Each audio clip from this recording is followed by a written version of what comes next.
everyone actually paid close attention to these two events. We are waiting to see what kind of name we all release to the international community. Not Taiwan, not Republic of China. It's nothing. Just a Zhonghua Taipei or something else. We have this game inside Taiwan, inside the territory, and we have no name. So for those who keep saying Taiwan is an independent country, it's hard for people to understand.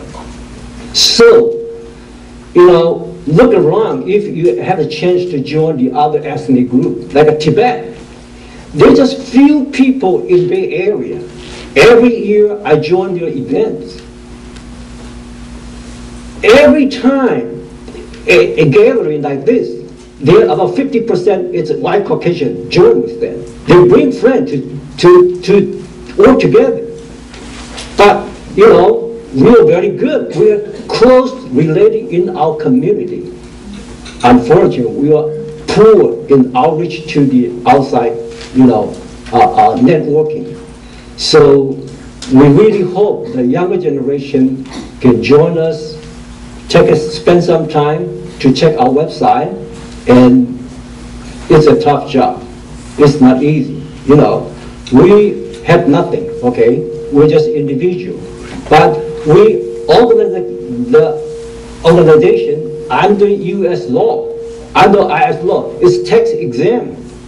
You can help us to raise some money. I really appreciate some of here inside this room help us. That's why we can raise the two lawsuits. The first lawsuit actually we held up and sued in the military court. Unfortunately, the military court said lack of jurisdiction, so the case is dismissed. But lack of jurisdiction doesn't mean no jurisdiction. It's just waiting somewhere.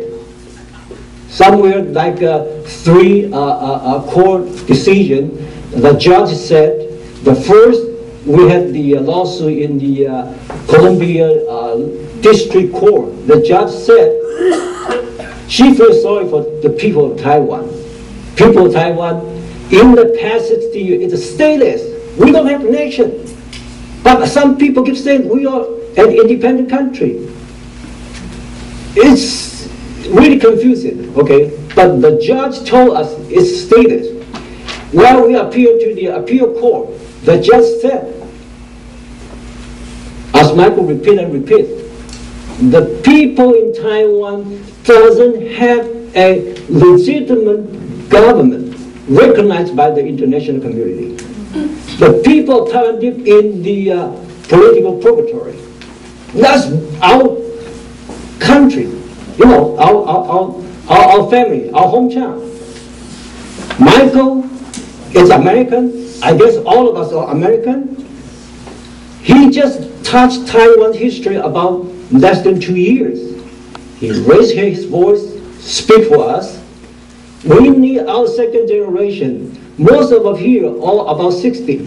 We're old, okay? We need a younger generation to get involved and to, share with your friends. And I know a lot of you could be, specialized, your expertise, law degree or something.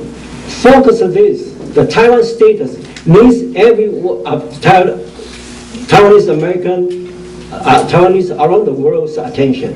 I think you seek something. Okay, just one. Just 1 minute. Now I'm coming here as the Secretary of Taiwan Civil Rights Litigation Organization. Now look, I'm almost 80 years old. We need a young generation, we need young people to come up and to take my job. I'm too old to do this. But I'm brave enough. I don't care what kind of risk. So I'm doing this job, but I really hope more young generation can join with us and then talk about this organization. And I can assure you, this is the only one organization that can protect Taiwan people in the world. Who protects the Taiwan people? Which one? Can you tell me the name? No one. But we do. We really care about Taiwan people. So our organization is trying to protect Taiwan people. So you have that kind of bravery, that kind of guts. Please join with us.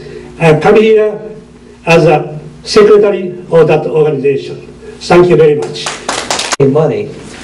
There's a group of 24 people in Los Angeles.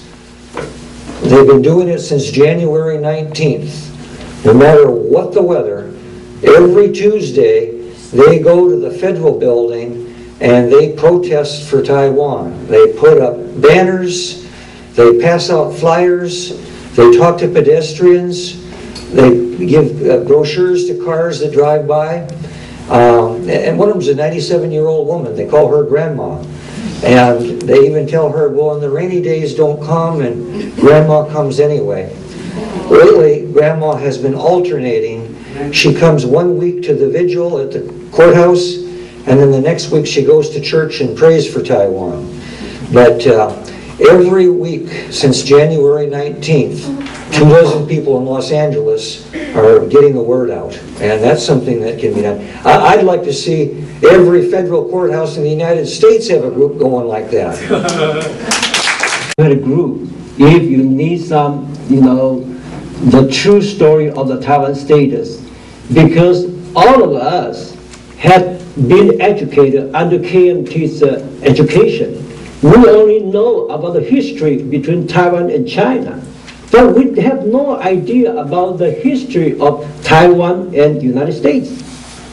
As a matter of fact, who holds the sovereignty of Taiwan today? Under the Peace of San Francisco Peace Treaty, United States holds the sovereignty of Taiwan. It's never been changed since World War II.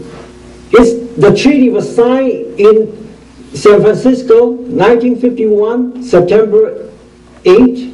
And every year, CK and I and some other friend, we had a press conference in Bay Area. We try to call everyone's attention. If the younger generation, you had a better education, you're much more fluent in English than we old people, I think you can do a much better job. Especially you guys know the Facebook or the Twitters, and we just learned it, okay? We don't know how to fix it. Yeah. So, yeah, I think it's about, yeah. Can I have a question? Congressman, very influential in the Congress, and we should keep in touch. Could you give us that? Do you remember? You were talking about some of the difficulties the older generation has. One of them is memory.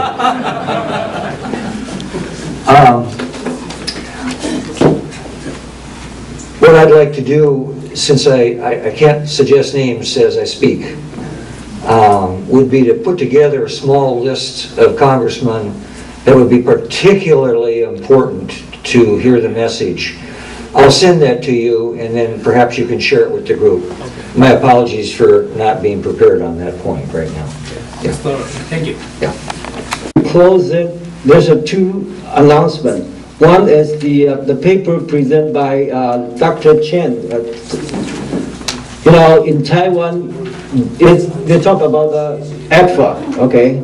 APFA, it's kind of ridiculous, their proposal, because if they say APFA, we promote, we help people in Taiwan, the economic, why not get the Taiwan to join the free trade agreement first? It's just so simple as that. So in Taiwan, there's a movement. It's ongoing. They need a signature to endorse it so they can get enough quorum. So we need about 80,000 signatures. Whoever haven't signed it or want to sign it, please get the application form from Dr. Chen, Zhang Qianqin. He has the application form, can help you. The last thing I will announce is that whoever wants to join the dinner with Michael, we are going to New Peter Square. It's a vegetarian restaurant. He is a vegetarian. Okay, I think, thank you so much, and maybe next time. Thank you.